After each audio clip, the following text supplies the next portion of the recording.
We're starting to hear, John, from Darren Wilson, in a way, sort of his side of the story. That's the police officer who shot and killed Michael Brown. We have a source corroborating what this woman, who is a friend of Wilson's, who calls herself simply Josie, she called into a radio station, and here's what she said.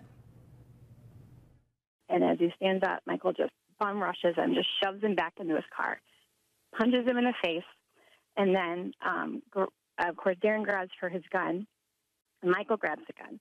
At one point, he's got the gun totally turned against his hip, and Darren, shoves it away, and the gun goes off. If that's true, John, does it make a difference in this case? Well, here's what we want to look at. It's still early, and a lot of information is being forthcoming.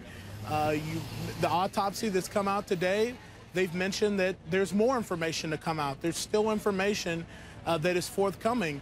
One thing about her is she didn't necessarily really reveal exactly who she was. I think that says a lot going forward, who this particular individual is. Once we know somewhat who this person is, that may add some credibility or take away some credibility about what it is that she has to say.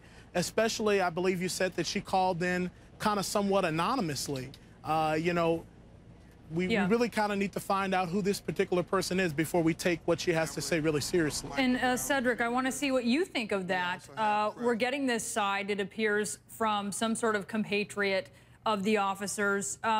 We heard from a friend of Michael Brown's that he had been shot in the back. We're learning from the autopsy today, released by really Michael Brown's family, that he was shot at the front of his body. I mean, between this account that you're hearing and the autopsy results, what kind of difference does this make, do you think?